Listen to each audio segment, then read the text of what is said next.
শীতের শুরুতেই বরিশালে জমে উঠেছে শীতের পিঠা বিক্রি। বরিশালে শীতের আমেজে জমে উঠেছে শীতের পিঠা।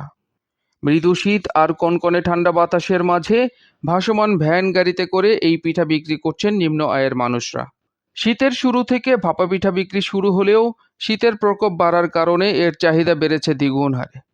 সরেজমিন ঘুরে দেখা গেছে নগরের হাতেমালি কলেজ চৌমাথায় বিগত বছরের চেয়ে এবছরে শীতের পিঠা বেচা বিক্রি বেড়েছে অনেক গুণ। অন্যান্য বছরের তুলনায় চলতি বছর শীতের কারণে সন্ধ্যার পরপরই শহরের প্রাণকেন্দ্র সদর রোড, নতুন বাজার, নতুল্লাবাদ, রূপতলী বাস টার্মিনাল, লঞ্চঘাট ও তার আশেপাশের এলাকায় অস্থায়ী ভ্রাম্যমাণ পিঠার দোকানগুলোতে ভিড় বেড়েছে।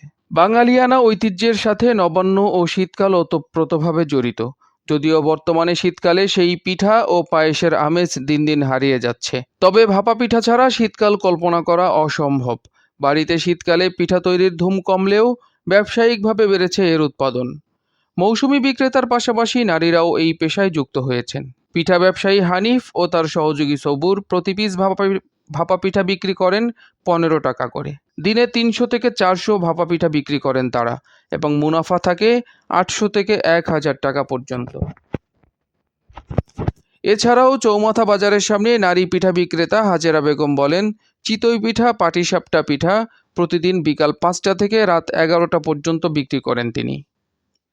ব্যবসার অভিজ্ঞতার আলোকে তারা জানান, পূর্বে লাভ বেশি হতো, কিন্তু বর্তমানে বাজার মূল্য বৃদ্ধি পাওয়ার কারণে খুব একটা লাভের দেখা মিলছে না।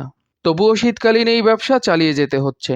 বাহারি স্বাদের পিঠা আর ভর্তার আয়োজনে ক্রেতাদের মন জয় করছেন পিঠা বিক্রেতারা। অপরদিকে সাধারণ ক্রেতাদের অভিযোগ, দাম বাড়লেও পিঠার মান ও আকার কোনোটিই বাড়েনি। কিন্তু বাড়িতে পিঠা তৈরির বাড়তি ঝামেলা এড়াতে বাধ্য হয়েই পিঠা ক্রয় করছেন তারা। দাম ও মানের আলাপ আলোচনা থাকলেও শীতকালে নারকেল আর গুড়ের ভাপা পিঠা এবং অন্যান্য পিঠা আবহমান কাল ধরেই বাঙালির শুধু রুচি নয়, বরং তা ঐতিহ্য। তথ্য ও ভিডিও চিত্র ধারণ করেছেন বরিশাল থেকে মোহাম্মদ পারভেজ শিকদার। নিউজ ডেস্ক, বিজলি বার্তা।